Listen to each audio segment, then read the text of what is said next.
Hey, I'm Naomi Snieckus, and this is the Firecracker Department. Now today, I'm talking to one of my favorite people. She's also one of my favorite people to bump into at a party, because she's super fun, and we end up having big laughs about something or other, and she makes the night better. It's Annie Murphy. We had such a great time talking about her life growing up in Ottawa, and how she played Joan of Arc in a school show, and then she went on and created her own web series, The Plateaus, with none other than people like Sam Roberts, Kevin McDonald, Alicia Cuthbert, Fred Penner. So that's cool. And now she stars in CBC's hit comedy Schitt's Creek with Dan Levy, Eugene Levy, and Catherine O'Hara. Come on, that's a pretty good life. We talked about what it was like to be married to a rock star and how she chose acting over being a lawyer, and had a really fun and honest conversation about the fear of auditioning, her dislike for too much sunshine, and how writing and traveling can get you through the tough times. If it's possible, I don't think it will be, but if it's possible, you're going to fall in love with her a little bit more after this podcast. So here we go. Here's Annie Murphy. Okay, well here we are with Annie Murphy.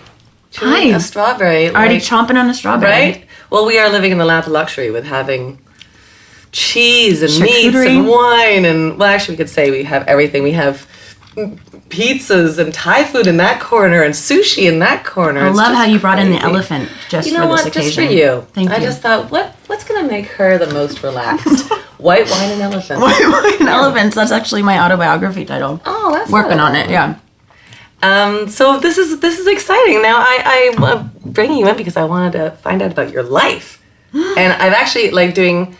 So in preparation for this, I was like, okay, I'm going to find out a little bit about you. Because to be honest, you're like one of my favorite people to bump into in one of my parties. I get very excited when I see you across the room. Okay, nothing, it's going to be fun. Like regardless, if the party's a blast, it's going to be great. If it's a bust, we'll be like, oh, let's just hang out with Annie. Yeah, because you're a riot. You're just a delight. Thank you.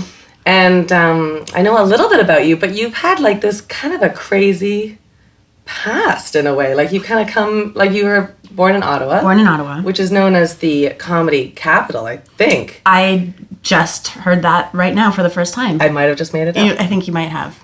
Cheers. Cheers. Having white wine. This is lovely. So what's that like growing up in Ottawa?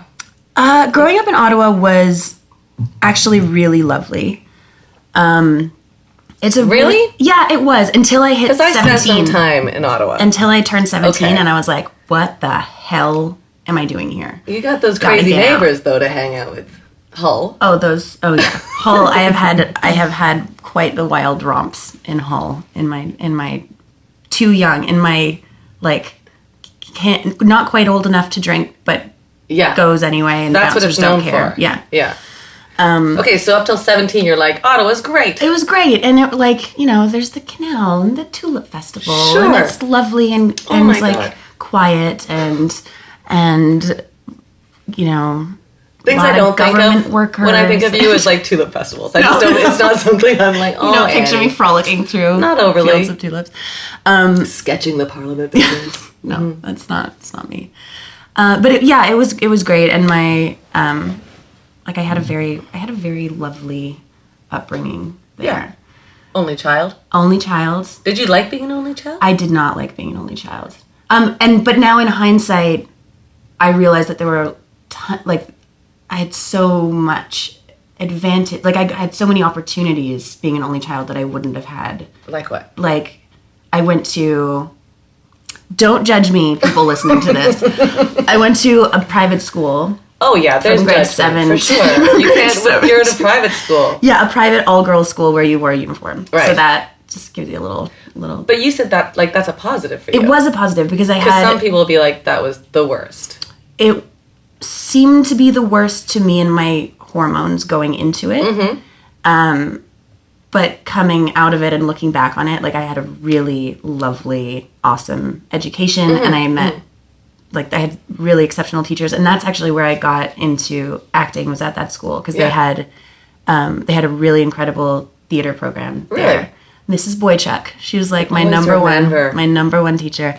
And she was your drama teacher? She was my drama teacher. And did she teach you specifically? Was there a scene study or a monologue study that you're like, oh, Mrs. Boychuk, you're the best? No, it was more plays that she would put on in the theater department. I got to play Joan of Arc when I was 16, and it was like awesome. It was like the most triumphant moment of my young life to that date.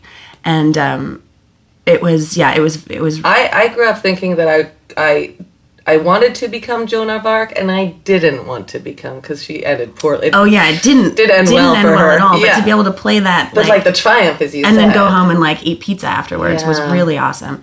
And actually, it was like right around that time. I guess it was my last year of high school, where because like the private school I went to, they're very much pushing all the girls at the school to like go into law and go into medicine and go into like finance. And, and I was like, I just want to be an actor. And were they like... And they're like, but what about being a lawyer? Because that's kind of the same thing. And I was like, you're right. It is kind of the same thing. Were your grades good enough to be a lawyer? Yeah. Yeah, I was... Oh my God. Think about the judgment right now. So I know.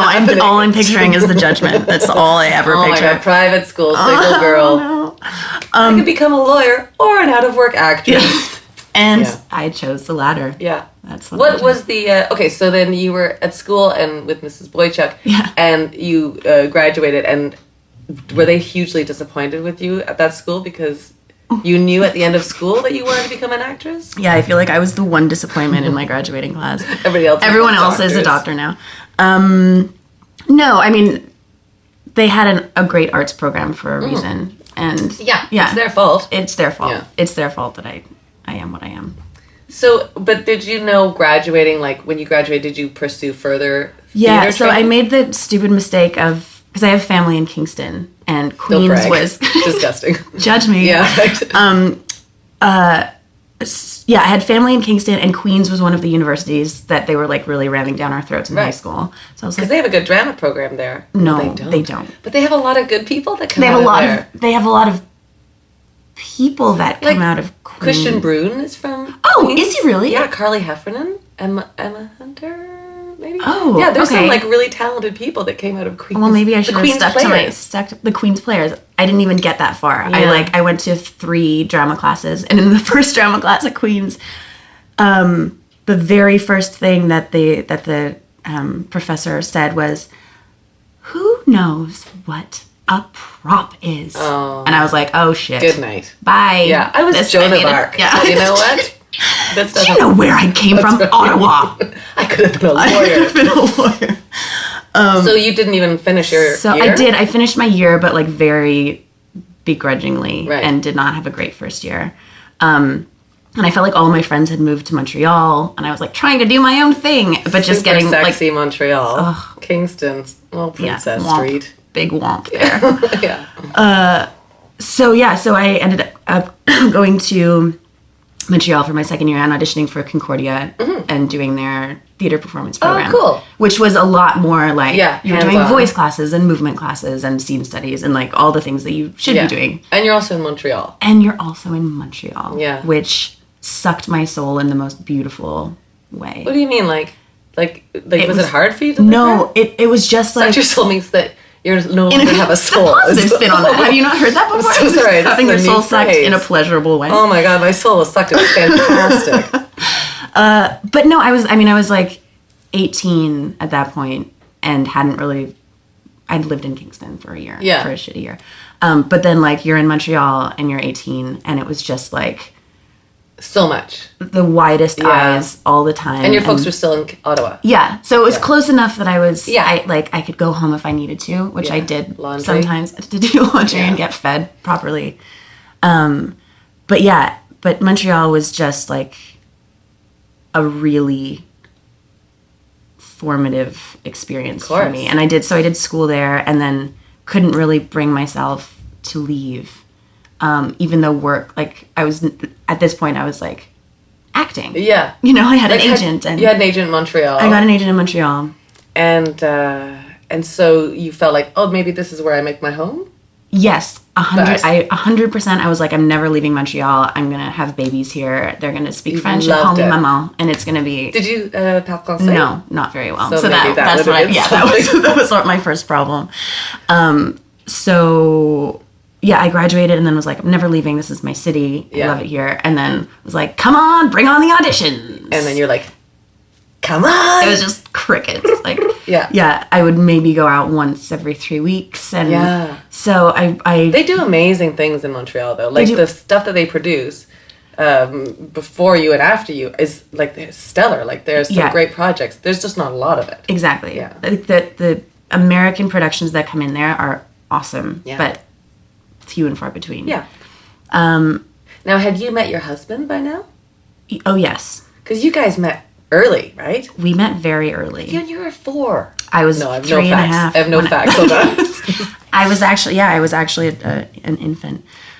I really was kind of an infant, actually, when I met Menno. He and I met, it's a little bit of a juicy story. Right?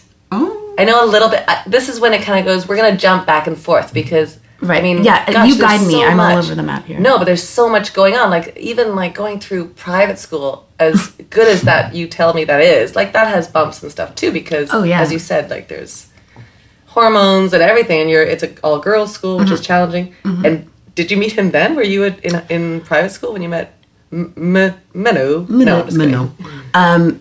I actually was, and it's funny that we've already brought up Hull because that's where his band was playing, right? His band was playing at Le Bop in Hull, and I was. It's like the cheesiest name possible. Oh my god! And it was like the sketchiest. I'm pretty sure it was a drug front. Like it was awful. There were murders there. There were like everyone was doing all of the horrible drugs. Right. Not the fun drugs, like the bad drugs. Sure. We should probably have an offshoot of, like, what the fun drugs are. Yeah, we'll go into that later. Yeah, as far as my mom's concerned, all bad. Like, all gateways. Yeah, like, especially marijuana. Okay, so you met... his band, Colorado. So this is pre-Colorado. He was playing in a band called The Delegates, which was a ska punk band. This is already my favorite story. Like, such dirty laundry. Laundry being What was your outfit that night? I couldn't tell you. Yeah. Remember, it was all ripped something. It was definitely... And there was eyeliner. I know 100% there was much eyeliner involved. And, like, skulls somewhere. Yeah. Mm-hmm. But I was... I was with my boyfriend at the time. I was 15 or 16.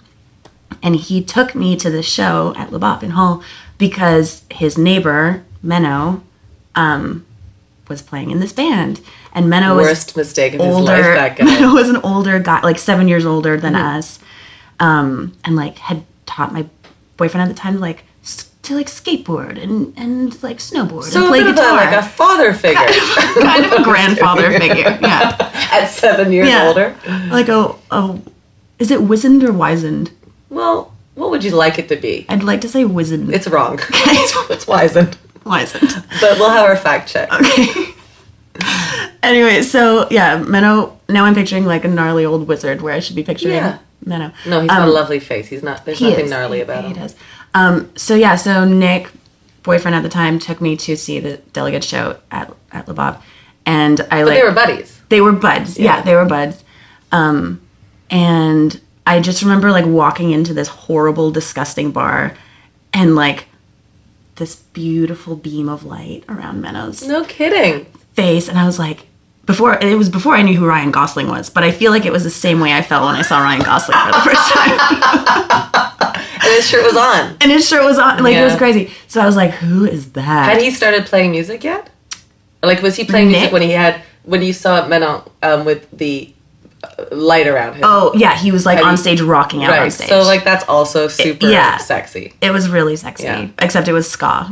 So it was like still like I don't know. A man with Matt a guitar plays guitar, and I'm like I have the best boyfriend ever. Yeah, and he's my husband, so it's the best. Yeah. So I saw Menno and I was like, ugh. Oh no! But he was so old. He was so old, and so I never in a million years thought he was like 20. He was like 23, right? And I was 16. Yeah. So in that. It's a huge jump. It's a massive jump. He could have been my dad in my brain at that time. That's weird. That's weird to think about. I know he knows this, so it's not like this. No, he knows all this. Yeah. And like he was dating a model, and like she was there looking super cool and smoking cigarettes, and I was like, oh. So I went home and like just had daydreams forever. Took your eyeliner off. Yeah, just sadly, I just cried my eyeliner off. I think most ska parties end that way. Yeah, I think when you so just too. Finish crying your mascara off. Yeah. So, and then I continued dating Nick. For quite a while, like into university. And but always like, but always just like, oh man, and he would like come, you know, he'd like come over and visit Nick sometimes, and I'd be like, hi, I gotta go, sorry. So great. It was, yeah, I was very uncomfortable around him. And Nick didn't sense anything. No, Nick didn't sense anything. Because you're friends with Nick still. Very good friends, yeah, very so dear friends. It ends well. It does, yeah, the story does end well. So anyway, Nick and I, like, it all kind of happened at the same time, but not in like the gossipy way and juicy way that it's going to sound. Nick and I broke up just around the same time that Menno's ska punk band ended, and he approached Nick and was like, I want to start a band with you, because Nick's an insane musician. Right. And so they started Colorado. Nick and I broke up, and Menno and I started dating. Yeah, there's nothing weird about that. No, that's super smooth. Yeah, super smooth transition. Yeah. Yeah. So, and Colorado is still, like, we're all still very dear friends. It's like borderline a family. Yeah. And definitely, I mean, full-blown family. And so, yeah, like, well, we've got Nick right here to give us... No, shut up. I mean, obviously, that's going to have moments of awkwardness. Oh, yeah. You can't avoid... like that, like debriefing in your years afterwards, because you've been married for a while now. 5 years. Right? Yeah. And so with your husband, have you debriefed going like, remember those days? That was weird. And did he always go, I wonder where that girl is? That weird 15-year-old uncomfortable lady that came. He uncomfortable, crying, shaking girl who wouldn't make eye contact with me and kept calling me Ryan. I don't know crying? Why were you crying? I was crying a lot when I was 15. Doesn't everyone cry a lot when they're 15? Oh my God, 15 was brutal. Yeah. Who knew what was going on? Like, I don't know how people get through it. And especially our parents? Poor those guys. Poor those guys. What a ride that must be. Yeah. To like go from having this like really rad, cute little kid who who comes around with you and agrees with you. Yeah. And then eats the food that you prepare for them. Yeah. And then all of a sudden, like... Were you a door slammer? I did. You were a door slammer. I stomped. I didn't do it often, but... I feel like I can see you saying to your parents, I hate you! You know what? I only said that to my mom one time, and it was when I was little. Like, it was when I was maybe, like, 6 or something. Yeah. And it's honestly one of my saddest moments to look back on. And she, like... it's so specific remembering it. Like, we were in the kitchen and she had crouched down to talk to me, and I don't remember what made me hate my mother at 6 years old, but she was crouching down, and I just have this image of me like stomping away, screaming, I hate you. And she just stayed crouched down on the kitchen floor as I like looked behind me yelling, I hate you, and stomped up the stairs. And it's like... breaks your heart. It breaks my heart. I know. So then... Do you guys debrief and say, like, does he remember you in those days when you first... He says he does, but I think he's just trying to... Because we have him here right now, so come on.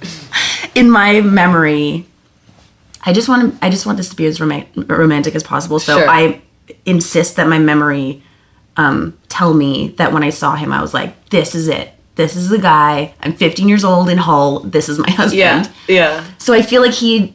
feels the need to kind of like match me on that. Right. And so he's like, yeah, I knew it too. Aww. You were 15. And does he do that darty thing? Yeah, his eyes start back and forth, and his hands get really sweaty. Right. But I mean, he like, and because we're together now and we're each other's people. Yeah. And so I like to think that there's like a shred of truth in that. So going back to ex-boyfriend Nick. So did you guys have... Nick. Okay, sure. Yeah. Great idea.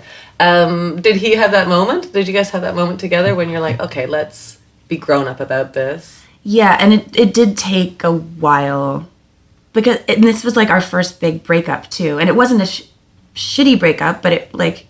breaking up is shitty regardless of whether or not it's amicable. Sure. So, and then it was fairly hot on the heels that Menno and I started hanging out together. Yeah. So, yeah, it was shitty, especially for Nick. And he's such a reasonable dude that once he realized that it wasn't me being spiteful or like trying to show off my new boyfriend, like, it wasn't there was no spite involved whatsoever. And once he realized that we were both like genuinely kind of crazy about each other, cool. We did, yeah. But there was a lot of talking, especially between Nick and Menno. Yeah. And that's really awesome. It is really awesome. Because it could have broken up a lot of, like, that could have ruined everything. Yeah, it really could have ruined everything. But instead you have a bunch of men that actually talk to each other and figured it out and with you involved. So yeah, that's pretty cool. It is pretty cool. Pretty lucky. Yeah. Pretty lucky. Because, and also, like, you've been there since the beginning of Colorado. Yeah. And Menno's been there since the beginning of Annie Murphy. Yeah. Which that's kind of cool, yeah, too. Yeah, we have gone through the shit together. Yeah. Like, did you ever have those moments together when you're like, because you're an established actress now, and he's an established rock star, which is a weird title, but he's like, a musician. Yeah. He'll like hearing me. Yeah, but it is like he'll like hearing. But he's like huge. Like, yeah, I mean they're on the radio in Canada, and you married a rock star. Just so okay, you know. okay, yeah, I did. Hold on to that. Okay. So looking at, like, did you have those moments of going, I think this is really what I want to be as an actress with your husband? Yeah. Yeah. Oh yeah, like both of us I knew that that's what I wanted to be. Gazing out from the stage as Joan, with the fire burning around your ankles, or was it just like light? It was just paper. And it was just gels? like like red and yellow paper. But yeah, What was the moment? What was the tipping point for you where you're like, oh no, this is what I need to do? I think it is when I made that call, like, not to pursue law, like at the end of high school, where for some reason people were really trying to like make us kids, because we were kids, pick their life path. Right. Which blows my mind. Think about, like, how unhappy you would have been. Oh, it would have been off. I wouldn't. There's no way I would be. Carrying one of those rolly file folders. I have to wear these, like, square heels every there's day. Annie Murphy carrying the whole rolly of life over there. Oh, yeah. It just... Anyways, but it was then, like, all feeling pressure for whatever, at the end of high school, and being like, you have to choose now. And I was like, well, the only thing I could see myself doing was acting. Yeah. And so I knew kind of from the get-go, and Menno had been doing music like since he was in his teenage years, and we both like had really big hopes and dreams. Well, yeah. Like, why choose small dreams? Why choose small dreams? What I mean? Wake up in the morning like, today I'm going to do laundry. Yeah. It's a dream of mine. And done. Maybe I'll get a Tide to Go stick. That's right. Oh, it is a dream of mine. It is a dream of mine. I keep losing those. So then you knew after high school, but then you stayed. You had time in Montreal. You worked a little bit in Montreal. Yeah. You did a movie.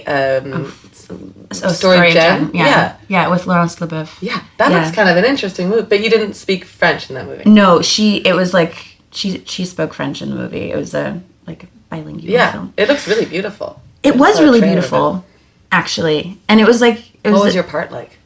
I played her best friend in the movie. Was this a big thing for you? Like, when you got that, was like, oh, this is... Yeah, that was my first... big gig. Was it my first gig? No, I'd had like a couple of tiny little like walk-on parts. Yeah. But that was my first big role in an actual movie. Yeah. And, didn't know... I know. Didn't know anything. Like, what's a mark? I look back and I think, how did I not get fired constantly? I know. And, I still don't really know what I'm doing. But especially then, I did not fake it way better now than you did then, maybe. Yeah. Because on camera, you look like you know exactly what you're doing. Oh, well, thanks. Yeah. I was going to say you looked like you were born on camera, but that'd be like, I don't want to see. Why did you film this, Mom? Yeah, that's right. And we're going to cut to that now. So that was... What was the first time you had your own trailer? It was for for the Story of Jen. And were you like, was it one of those tiny trailers and you're like, look what I got? Yeah, I could literally touch both walls with my arms out. But it was like my space. And there was a mirror with a light around it. Oh my God, so glam. It was so exciting. Yeah. So Story of Jen was my first big thing, and then a bunch of shitty little things, and then I did, again in Montreal, I did Blue Mountain State. Yeah. Which... The I can see by your face. You just loved it. It was everything you dream about. I'm torn. It was like your version of a Tide pen. You know? Yeah. You're not wrong. Blue Mountain State was like, it's so boorish, but it was a fun, and it was very like male dominated, everything. But the men that were kind of running the show were really great guys. Yeah. Despite the content of their show, they were like really respectful, kind men. And I just did 2 episodes, but it was like, it taught you something. It taught me something, and it was a comedy, and I hadn't been, like, I've wanted to do comedy forever and ever, but I'd only really been sent out for dramatic roles. Right. Why do you think that is? Can you cry on cue? No, I can't. So I really don't. I guess, I don't know, like, I love doing, like, I can do accents, and I think I can fit in with, like, period pieces and things like that. Yeah. And where do you learn your accents from? Your folks? No, your like folks are YouTube. Canadian, right? Yeah, YouTube. I guess is my resource. A good couple of accents from YouTube. Yeah, but no, I don't know why it was mainly drama. And even when I would say to like my agent, like, please, can I do comedy? They're like, no. Oh, adorable. Yeah, cute. Go sit in the corner and work on your accents. Go do your accents. Learn how to cry, for God's sake. Yeah. Oh, no. No. But auditions for me are the most horrible. I hate. Right now, I'm like, I'm sweating. Yeah. And I feel like I'm going to vomit just talking about it. Oh, God. Like, I get the most anxiety auditioning. I had my first in-room audition yesterday in a very long time. Right, because I've been doing a lot of tapes. And what happens to you? Tell me how you go from like process of going from the room to the room, the waiting room. So I go from like practicing at my house to in the car. And at home, are you like, I got this? Yeah. At home, I'm like, oh, that was that thing that you just did, that was really cool. Yeah. Remember that for the room. Yeah. Like, you'll definitely book this one. And then like I put on my coat and leave the house, and it just, the confidence like so very quickly just starts. I don't know what it is. No, what happens though? Like, can we? So what happens? You're not alone. That happens to everybody. Like, you look around those audition rooms, and everybody's like, "Keep it together. Yeah. You just gotta keep it together." But it gets to a point with me where I'm like, I arrive at the audition, I'm parking the car, and I, like 9 times out of 10, have a moment where I sit in the car, and think like, maybe I'll just leave now. Have you ever? No. But. Actually, yes. Really? Yes, I did. I don't remember what it was for, but I was so, like, absolutely overcome with nerves and anxiety that I was like, I can't do it, or I'll just go in and cry. Yeah. I don't remember. And it was a comedy. So interesting. No, it wasn't a comedy. It was probably a crying scene. But yesterday, I had, like, gone over it, and it wasn't, like, it was a 5-page audition. It was, like, pretty simple, no crying involved. Yeah. And I went into the room and just, like, basically blacked out for the duration of my audition. And, like, definitely didn't do anything that I had practiced at home. Like, not one thing. It was a completely different character. Yeah. A completely different character. But, I don't know. That's, like, something I really need to kind of get over. Self-tapes, no problem. Well, yeah, but that's because, like, we can... Well, even that, though, like, our poor husbands, right? Like, I'm going to do this again. And Matt's like, okay. Well, I've gotten to the point where Menno is just like, I can't do this anymore. Yeah. I'm so sorry. So I've gotten to the point where I'm just in my home, and I've recorded the other voice myself, and I'm acting with myself recorded on my phone, and my eyeline is a hat stand. I've done that, too. I will come and help you. Or I'll Skype with you. I've done Skype auditions before where my roommate is my voice on Skype. I mean, anything is better than what I'm doing currently. Do you get freaked out about memorizing lines? Yeah. Is that part of it? Yeah. Because I get freaked out too. Yeah. I usually always have my signs with me in an audition. Yeah. And how, like, I hate those people, like Matt can look at his lines and be like, I got it. He memorizes my lines when we're auditioning. I know. That drives me insane. But you didn't have that with Schitt's Creek. No, you know what? Schitt's Creek. What was different about that? was, I honestly think it was the only audition I've had.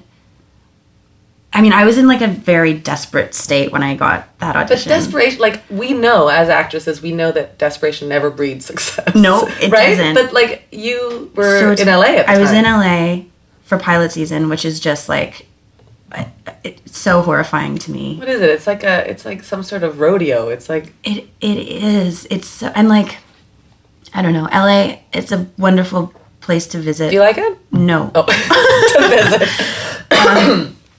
No, it's a really daunting place for me. Yeah. Because it's just like, go here for 3 months and audition. Right. Where, like, in a city you don't know, or you don't really have any friends. Yeah. But it is sunny. It is sunny, but that's the other thing, is that it's sunny all the time, and so I feel like I have to. Oh my god! And private school is so challenging. It's too sunny. But like, I need days where I can just go, like, feel okay watching TV or reading a book, like not going outside and feeling kind of sad. I need those days sometimes. Like down days. Down days. Wait, do you need to feel sad?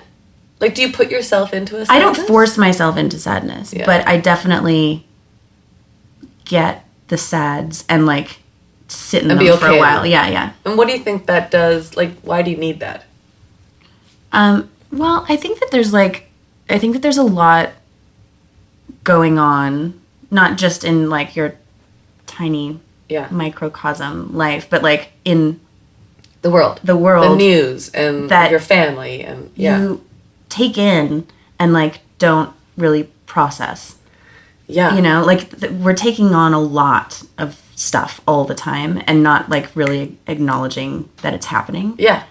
And so I think with me, sometimes it just, like, all hits me at once, and, like, I have to just... So do you feel like you need to take a day to process this? Like, because you can't process it as it's coming in? No, but, like, I'll find myself, like, seeing some, like, sharing a smile with someone on the street and then crying for 3 blocks. Like, I've had that too. Yeah. I think that's, like, the things that we haven't processed coming out. Because we're sponges. We're sponges, yeah. Okay, so then you were in the world of LA. I was in the world of LA. My house had just burned down. That's a whole other... I read about that. Yeah. That's crazy. So I was in, like, a very weird... But this was when you were living in Montreal. No, this was here. This was in Toronto. Down in Toronto? Yeah. So you had left a burnt house to go to LA. I left a burnt down house. We were living with Menno's grandparents in their attic. We lived with them for 1.5 years. While our house was being rebuilt, which is where we're living now, which is kind of weird. So living in Grandma and Grandpa's attic, house had burned down. I hadn't booked a job in over 1 year. I had come like painfully close to a bunch of things, and then just, like... Can you say what? What's that? Can you say what you came close to? Yeah, well, Bomb Girls was one that I came really close to getting. Great show. And then there was this, it was like a mini series that shot in somewhere beautiful in Europe. Just ones that were, like, just like chewy. a couple of really exciting things that didn't end up happening. So just feeling really low, and then being terrified in LA every day. And so I'm sitting, like, in my rented, like, Craigslist shit apartment in LA, and this comes into my email, and I just looked at it, and I was, like, first of all, blown away, because it's the dreamiest job. Yeah. It's the best job. Like, Eugene Levy, Catherine O'Hara. Did you grow up with those guys, like, in the CTV world? Yeah. Big time. I know. Like, all the Christopher Guest and Eugene Levy films. Like, I know.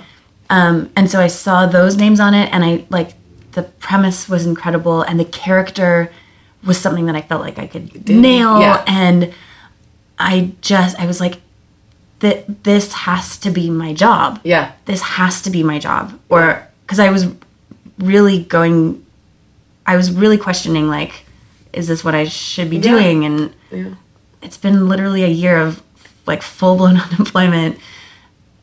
Am I even cut out for this? The rejection was just really, really getting to me. And anyway, what were you doing to... No, not at all. That's the time, like, I think those are the years that we have to reflect back on, really, like, how did I get myself out of that? Mm-hmm. And how did I keep creative? And because some people are like, yeah, I haven't worked for a year and it sucks. And like, what did you do to keep? I wrote Plateaus? The Plateaus. I wrote a web series. So look what, like that's a sign for me that you're going to be okay, right? Yeah. Like when things are not happening in the industry, you're still going to make something happen. Yeah. And that was really like the big saving grace during that time, was because I so desperately wanted to do comedy and wasn't getting sent out. And I was like, well, fuck it. I'm going to just like go out and write something that I want to be in. I love that, because so many people are like, oh, I'm not getting auditions. I'm like, well, what do you want to do? Go do it. Mm-hmm. Like, the less you sit around and the more you do, it's going to happen. And it's hard. That's the hardest part, is sitting down, I think, and being like rolling up your sleeves and being like, this is what I'm doing today. I'm going to start writing this thing. So anyway, get this audition, and like, it was the one audition that I went into and walked out of being like, I did everything I wanted to do. Yeah. I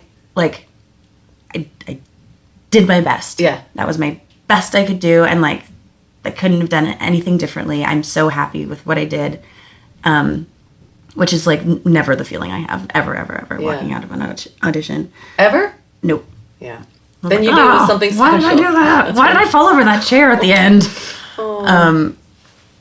But yeah, so, and then I got a call from Dan saying that they wanted to see me for the role of Stevie, which is Emily Hampshire's role, which is so weird to think about me. I know, I was picturing that, and I think you could probably do anything. Like, I think you're a really versatile actress, but now that you're in those roles, I'm like, how is it impossible? Yeah, she's great, perfected. So then I ended up screen testing for both parts, which was kind of cool to be able to like go in and do those very different your odds things are way better in front of Eugene Levy, no less, which was just like couldn't get over that. But he's not as intimidating as, like, he's the kindest, gentlest, warmest man. Like you think him to be like, how are you? Like his body character. But like, he's just just himself. He is, and he's like very distinguished, and his brother's more Fred. Yeah, cuckoo bananas than he is, you know? Like, yeah, you're right. That's a good word. Yeah, Fred is like he reminds me of a mob boss. Yeah. Well, that's terrifying, because he's also my accountant. But that's probably a good thing, though, for you. Well, probably a good thing if my accountant's a mob boss. So you went in the room, you felt good about it, and then Dan called you. Dan called, said audition for Stevie, then I tested for both. And then I didn't hear a word for 2.5 weeks. Which are the longest 2.5 weeks. The longest, because, the next day you're like, I should be getting a call any minute now. That's right. When I get home, there'll be some online answering service.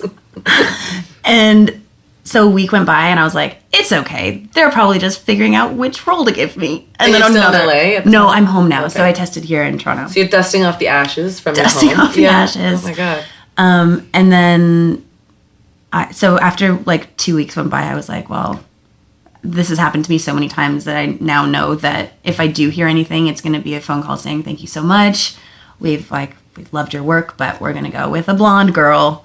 Yeah, or, but that's someone that's a little shorter. Healthy approach to it. Like when you kind of remove your talent from it and just go, if they want this version of a woman, then I'm going to get it. Yeah. If they want somebody shorter, taller, blonder, brunetter. Yeah, brunetter.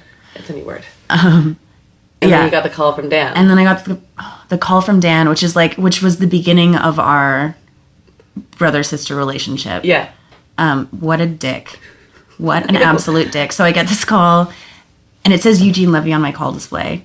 So my heart just like fell out of my body. You just pointed towards your armpits. I just want you to be aware that you said it was a grand gesture sweeping down. My heart fell out of my armpits. Directly from my armpits to the ground.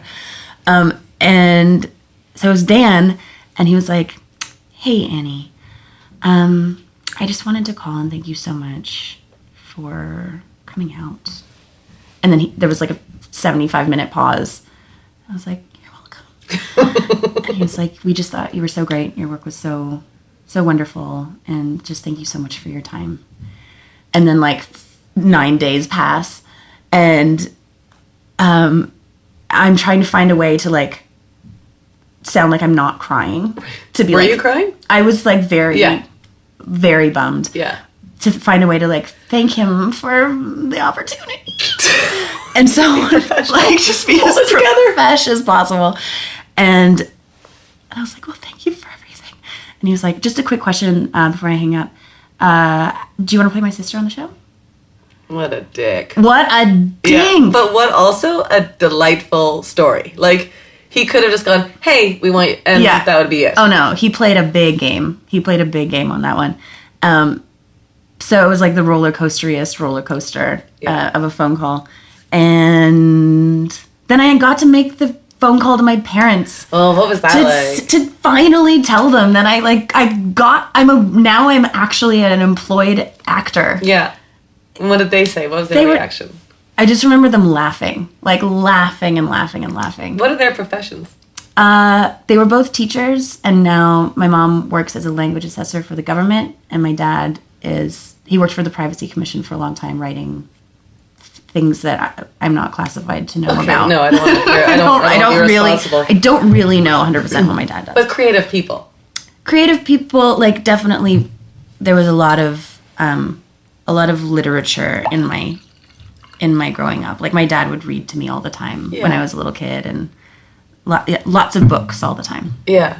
And so they were just over the moon because it had been, like, it's me and one other girl, guys. Like, this is the one I really want. And then having to make the phone call being like, it wasn't me. Oh, and you're the only child. Like, I'm the only child. You're all they've got. And I decided to be an actor. Like, you could really F this up. I really could have. I could be like living on. Yeah, they have very a lot of impoverished hopes in you. Situation. Yeah. So now do they come and see? Like, do they come to your premieres and stuff like that? Yeah. Like, yes. Yeah. My mom is the ultimate mom. Like, she's just. They're both very, very proud and like encouraging, but my mom is just like takes it to the next level. Yeah. And by doing what? Well, like. Is she a scrapbooker?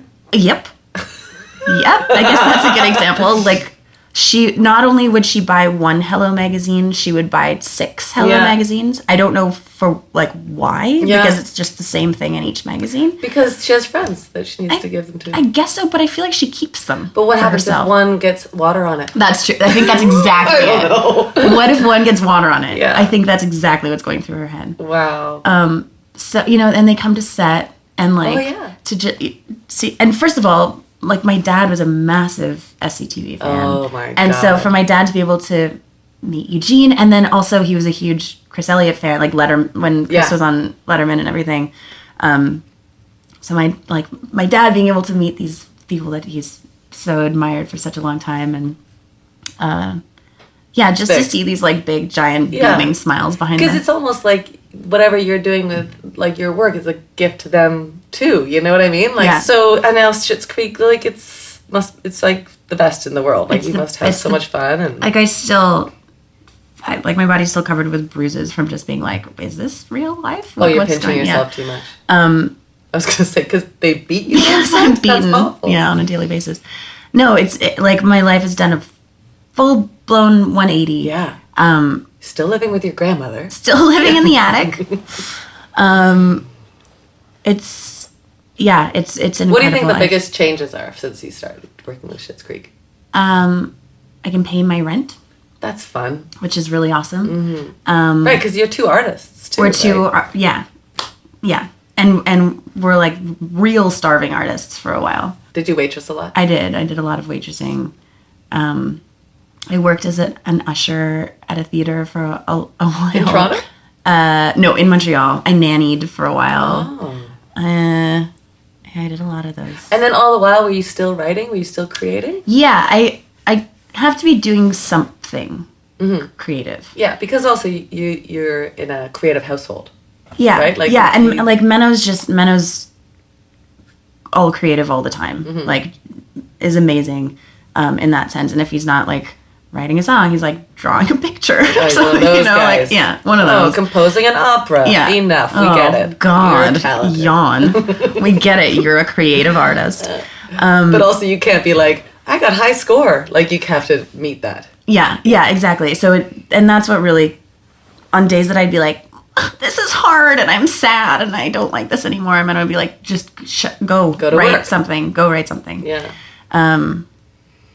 So yeah, I like. So do you find like because Schitt's Creek is in there? What season are you guys going into We just finished shooting the third. Yeah. So now you've sort of got a rhythm. You don't know how many more seasons you're going to do, but do you find yourself going, okay, what else can my creative energy be put towards? Yeah, I'm after Plateaus was a real learning curve for me. It was a really great experience and a really bad experience for me. How was it bad?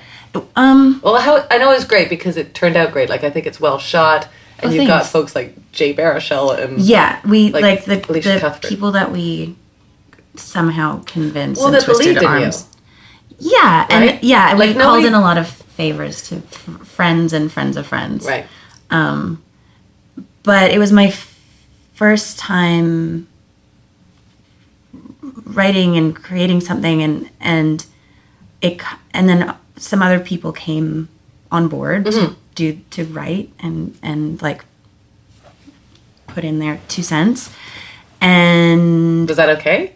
It was in theory really okay because they were great brains that came on board, like really good creative brains.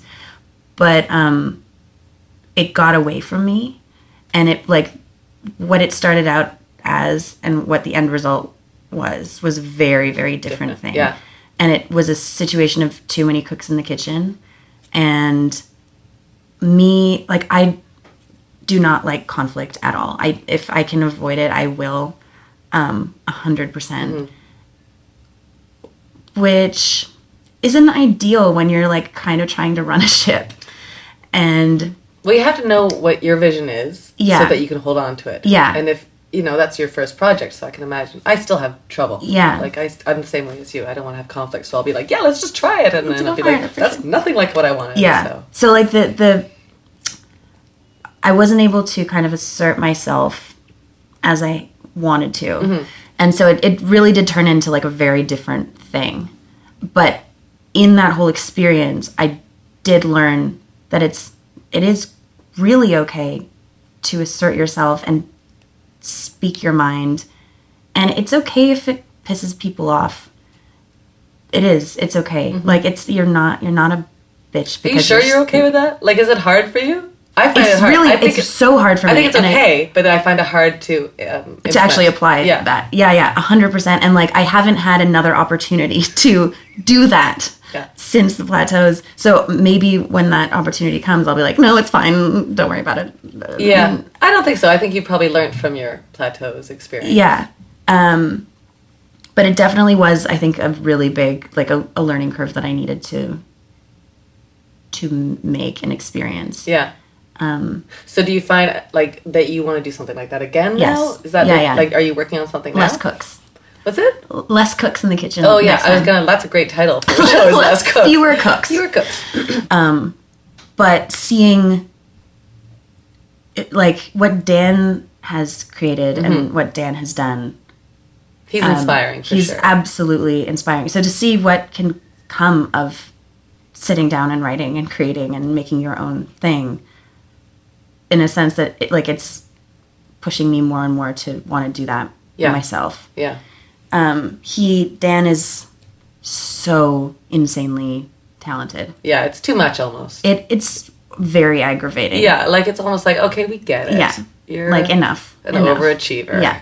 He also seems like he has friends still, which I kind of go with the amount of work that he does. He still maintains like a level of like balance. Yeah, definitely. But he has his hand in all the honeypots in the show. Like he's a part of.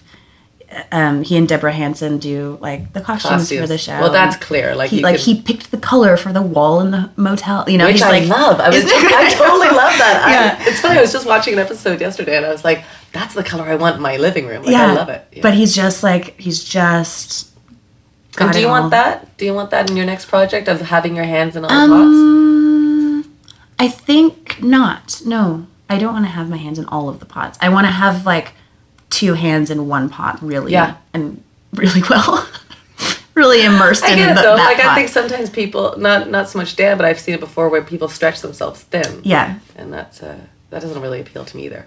Yeah, and there are so many people so have such like immense talent out there, and they know things that I don't know. So I want to have those people working with me. And then like soak in their knowledge. Suck their souls. Suck their souls. Suck their creative souls. Yours. Yeah. Well, you've sucked out your soul now, so you can add theirs. Yeah. Well, it sounds like everything's going your way. I'm a really happy camper right now. Would you change anything? Is there something that you're like, you know how, don't we always have projects? Yeah. You know, like, what's the thing you're like, I'd like to do this more? Well, writing is, I'd like to be writing more, but I'd also like to, like, I'm at a point where I'm kind of assessing my situation, and, like, I want to dance again. Yeah. I know this sounds silly, that doesn't sound wrong. I danced when I was younger. I'm like, you know what? I really miss going to dance. Like going a to jazz class, a tap class? Like a ballet or like modern class, or I'd love to learn an instrument. I don't know any instrument. I don't know how to play any instruments at all. It was the situation of like, I took piano as a kid and my parents were like, you'll regret it if you quit. And I was like, no, I hate this. Yeah. And now I'm like, oh God, I want to play piano. Maybe that's when you said, I hate you, Mom. Maybe that was it. Oh God. So do you feel like you'd like to pull in like a piano into your world now? Maybe. Yeah. I'd like to pull music. I'd like to really rule at Jeopardy. There's a whole bunch of different goals you can do. A lot of dancing. I'm like, I get dancing, and then I want to learn a musical instrument. Yeah, for sure. Yeah. And they're like, I really want to get good at Jeopardy. And I'm like, oh, I want to just really like kill at Jeopardy. Oh well, it's a lot of start somewhere. But it's true. Like, don't you always like go, oh, this is working. What else? Like, do you have enough time with Menno? Like, do you guys have? Oh yeah, we do, and that's really like fortunate about our jobs is that we're. Our everything's so sporadic. Yeah. But we can spend the time that we're off. We can spend together. Yeah. And also, like, I can hop on the fun tours with him. Right. You know, like anytime. That must be pretty cool. Yeah. Yeah. I've done some good ones with them. I've done Brazil and I've done China. Wow. And I was gonna say England, but that's probably like old hat. Like England. Like that's like Hamilton. I did do England actually. And like a road tour. Yeah, when they like live North on a bus? American. Yeah, And no, also, on a bus. No, they were in like a van with no muffler, and like one seat. Right. Yeah. Did you get the seat? No. Oh my god. Wow. No. Well, yeah. I think it's. I think you're great. I think you're great, and I'll tell you. I think one of the best things about you is that you've got like such a great quirky comedy. It's always surprising. Like, not only in Schitt's Creek when I see you, but, like, even in your social media stuff, like, you don't be like, oh, look at me in my trailer. Like, like, you might take a picture in your trailer, because I think you have fans that you want to connect with. I think that's great. But you always say something funny about, like, I don't know, like, it's always quirky, and I love it. Like, I love your sense of humor so much. Thank you. You have a great vision of the world. It inspires me. That's really nice.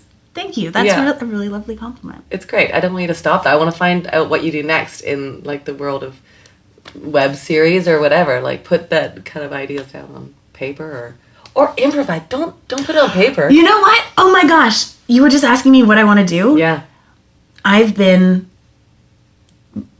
like mulling over going to like doing a second city. Oh, you should. Or something, but I find that absolutely terrifying. I think everybody should take improv, and I think you would find it nerve-wracking the first couple of times, and then you'd be like, oh, this is awesome. And also, you're not like, it's a class, right? So you're just going there to have some laughs. But don't they make you perform after? Well, not the first day. Oh, God. Or like, yeah, but you're with your peeps. Like, right. The best thing about improv for me is that you're not alone. Like, if you have nothing, I go on stage and I open up a cupboard, and this is Matt's always like, I pull out a dish and I start mixing a cake, and he's like, oh, okay, she's got nothing. And then she's like, but like, you're with other people that will go, I'm going to bring a character. You're going to, like, you've got great accents that you've got so much to offer. From before? Yeah. From no, YouTube. You could do this. Do you feel like because you've had the success of Schitt's Creek, it's scarier to do improv now? Oh, no. I haven't. Yeah, I feel like you're the exact same person that you were 3 years ago when Schitt's Creek started. Like, I don't feel like you're like, so. oh, I'm Schitt's Creek. Look at me now. I don't feel like you're singing songs down the Yonge Street. Hands all over the place. No, I feel like you're really like grounded and that you're the same person. Thank you. I hope that that's the case. Yeah. I would be kind of bummed if it wasn't. I took a photo the other day. I was at Dan's house and like we were eating pizza, and I took a photo with Emily with my mouth full of pizza, like wide open, and Dan was like, absolutely horrified, and he's like, "Are you gonna put that on the internet?" He's like, "What brand is that?" Oh. And I was like, "What? That's Annie Murphy brand. What brand right there. is that selling?" Yeah, I guess it is. Yeah, but I love that. Like, that is like if I saw a picture of somebody being silly, but being like authentically silly with their mouth open full of pizza, I'd be like, that's an Annie Murphy, which I love. Yeah, brands are something that like it's very new to me. It's a very new world. Well, don't even think about it because you're doing it right. I'm going to cast it from my mind. Yeah. Thank you for coming. Thank you for having me. I feel I could talk to you for 6 more hours. Let's it's do delightful. it. Let's turn this thing off and just do it. We got half a bottle of wine.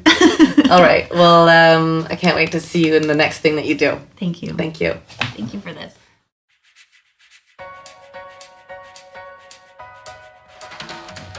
Well, that's Annie.